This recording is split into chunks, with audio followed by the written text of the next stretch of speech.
प्यारे विद्यार्थियों नमस्कार। स्वागत है आप सभी का आपके अपने YouTube चैनल पर।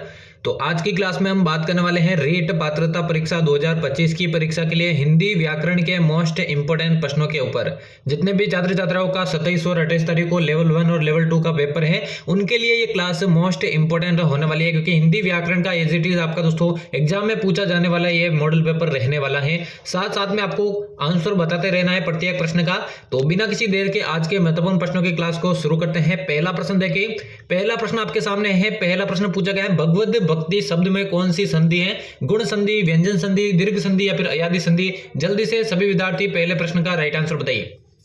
भगवद भक्ति शब्द में कौन सी संधि है, यही आप सभी से पूछा गया है।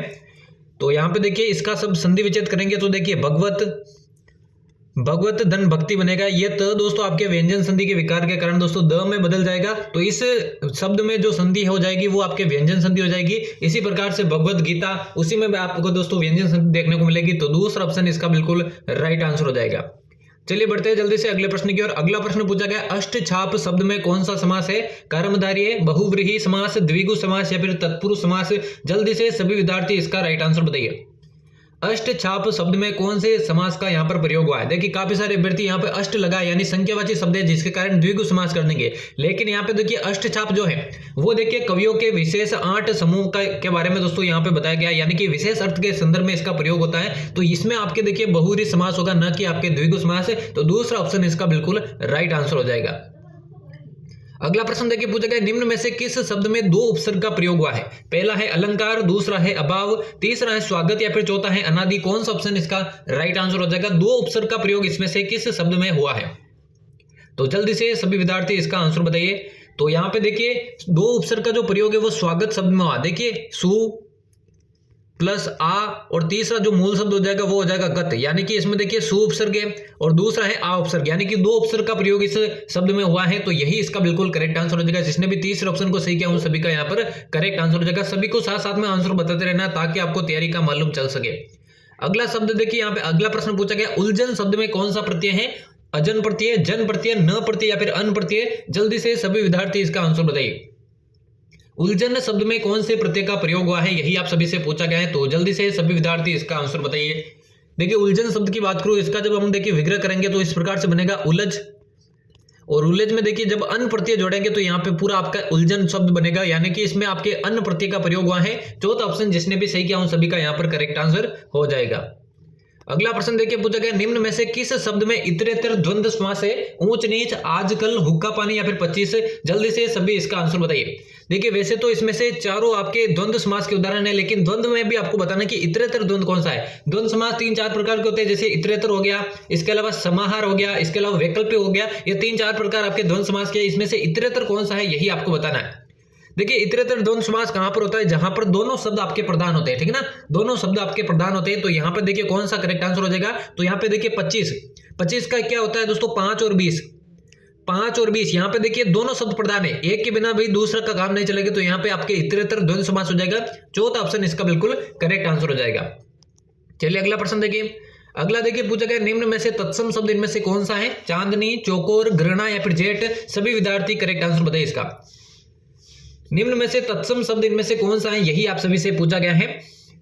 तो यहाँ पे देखिए चांदनी आपके तद्भव शब्द है, इसका जो तत्सम बनेगा वो देखिए चंद्रिका बनेगा, ठीक है ना।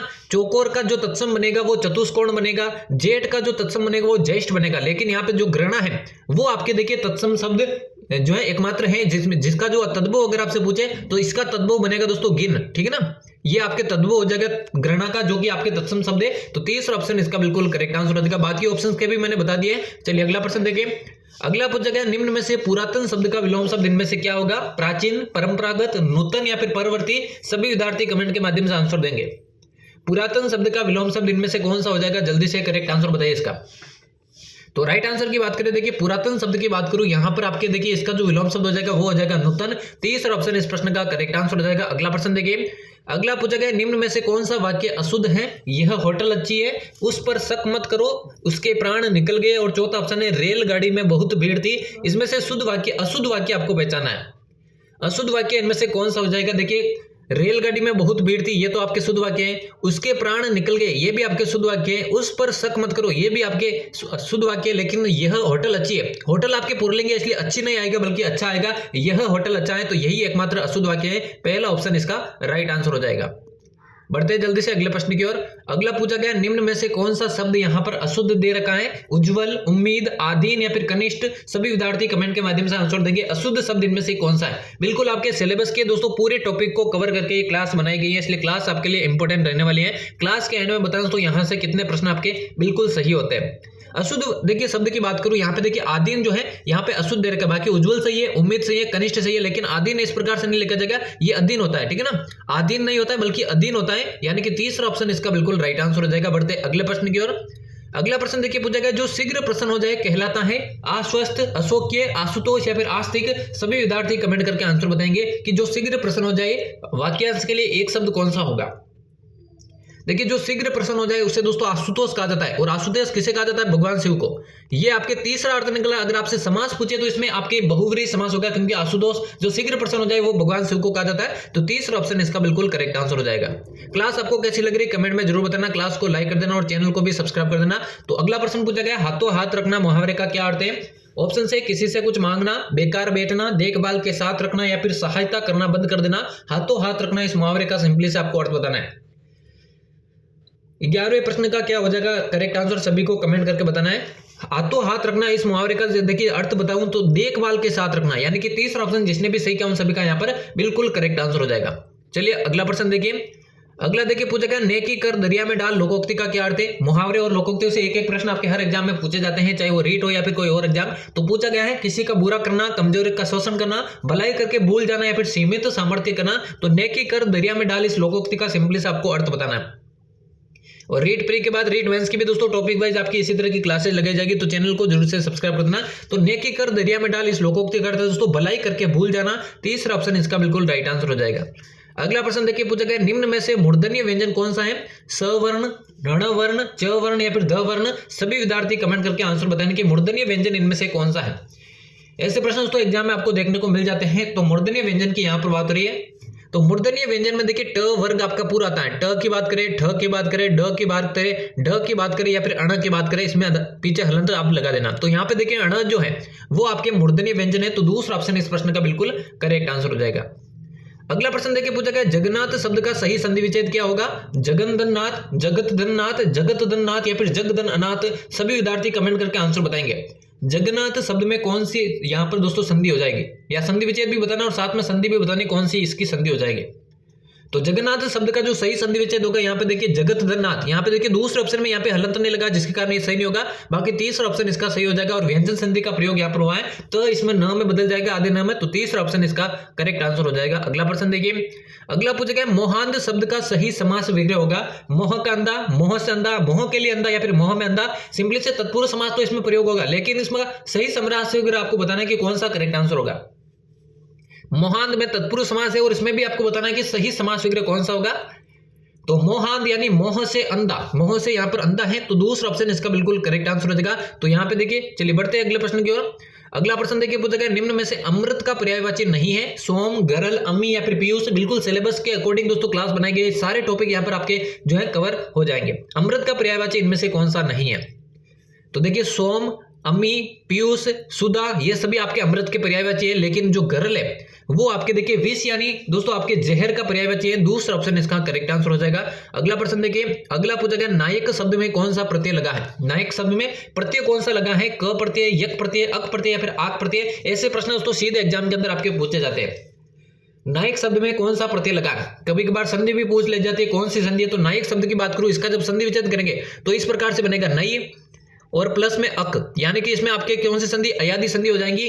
आई और अ मिलकर दोस्तों आय का निर्माण करते हैं, और इसमें दो प्रत्यय कौन सा हो जाएगा? अक प्रत्यय हो जाएगा। और संधि अगर आपसे पूछे तो अयादि संधि इसमें प्रयुक्त होगी। तो तीसरा ऑप्शन इसका बिल्कुल यहाँ पर राइट आंसर हो जाएगा। अगला प्रश्न देखिए। अगला पूछा गया, अभ्यर्थना शब्द में कौन सी संधि है? गुण संधि, अयादि संधि, दीर्घ संधि या फिर यण संधि। सभी विद्यार्थी कमेंट करके आंसर बताएंगे। अभ्यर्थना शब्द में कौन सी यहाँ पे संधि है? तो अभ्यर्थना का देखिए जब हम संधि विच्छेद करेंगे तो यहाँ पे देखिए अभी उपसर्ग इसमें लगा है। अगर आपसे उपसर्ग पूछे तो अभी उपसर्ग और प्लस अर्थना, ठीक है ना। यानी कि ई और अ मिलकर यहाँ पर य का निर्माण करें। और मैंने बता दिया कि य से पहले अगर आपको आधा वर्ण दिखे तो वहां पर हमेशा आपके यण संधि का प्रयोग होगा, यानी कि चौथा ऑप्शन इसका बिल्कुल यहाँ पर करेक्ट आंसर हो जाएगा। अगला प्रश्न देखिए, अगला देखिए पूछा गया रमेश पढ़कर सो गया वाक्य में किस प्रकार की क्रिया है। यहाँ पे सकर्मक क्रिया, द्विकर्मक क्रिया, अकर्मक क्रिया या फिर पूर्वकालिक क्रिया। देखिए ऑप्शंस के अकॉर्डिंग आपको जवाब देना है। सबसे बेस्ट आंसर इसका क्या हो जाएगा? रमेश पढ़कर सो गया, इस वाक्य में आपको क्रिया बतानी है। तो जल्दी से सभी विद्यार्थी इसका आंसर बताइए, कौन सा ऑप्शन करेक्ट आंसर हो जाएगा।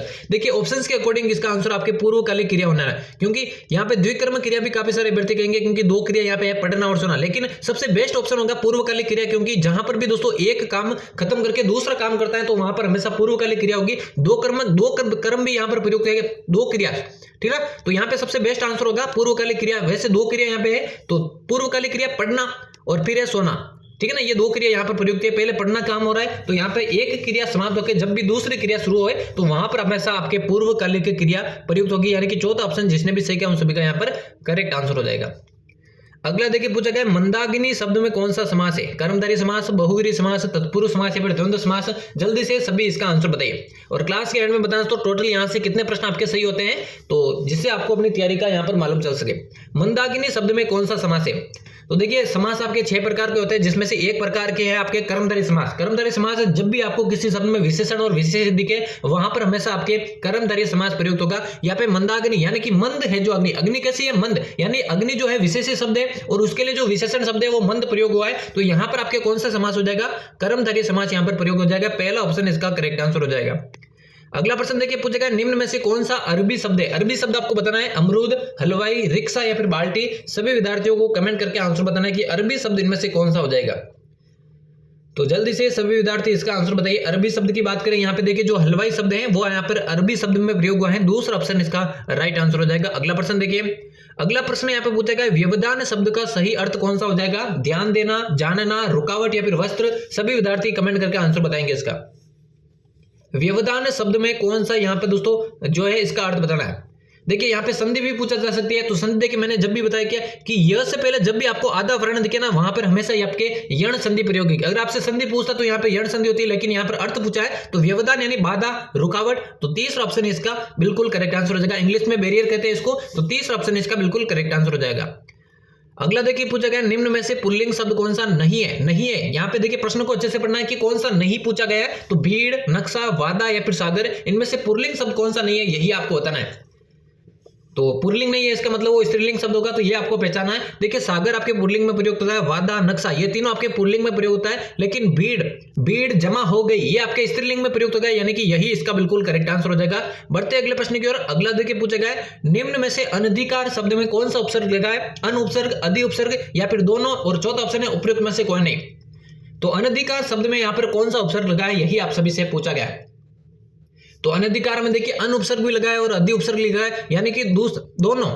तीसरा ऑप्शन इसका बिल्कुल करेक्ट आंसर हो जाएगा। और एग्जाम में आपसे पूछ सकता है कि निम्न में से किस शब्द में दो उपसर्ग का प्रयोग हुआ है, या निम्न में से किस शब्द में दो उपसर्ग का प्रयोग नहीं हुआ। ऐसे प्रश्न एग्जाम में पूछ जाते हैं। तो अनधिकार में अन उपसर्ग भी है, अधि उपसर्ग भी है, दोनों उपसर्ग प्रयोग है, यानी कि तीसरा ऑप्शन इसका राइट आंसर हो जाएगा।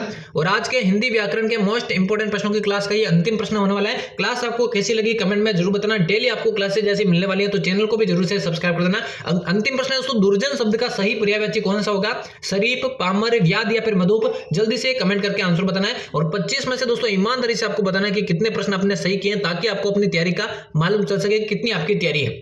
तो 25वां प्रश्न है दोस्तों दुर्जन का सही पर्यायवाची। तो देखिए शरीफ तो अच्छे व्यक्ति वाले के लिए प्रयोग होता है, दुर्जन यहाँ पे पामर इसका सही पर्यायवाची होगा। व्याध देख के कहते हैं शिकारी को, और मधुप कहते हैं भंवरे को। तो यहाँ पे दुर्जन का सही पर्यायवाची होगा पामर। दूसरा ऑप्शन इसका बिल्कुल करेक्ट आंसर हो जाएगा। तो यहाँ पर हमारे रीट 2025 की परीक्षा के लिए हिंदी व्याकरण के इन 25 मोस्ट इंपोर्टेंट प्रश्नों की क्लास समाप्त होती है। 25 में से कितने आपने सही किया कमेंट में जरूर बताना। क्लास आपको कैसी लगी ये भी कमेंट में बताना। और चैनल को अभी तक आपने सब्सक्राइब नहीं किया तो सब्सक्राइब कर देना, क्योंकि रीट प्री के बाद रीट मेंस की भी इसी तरह की आपको तैयारी करवाई जाएगी। तो मिलते हैं किसी और नई क्लास में, तब तक लेते हैं आप सभी से अलविदा। धन्यवाद।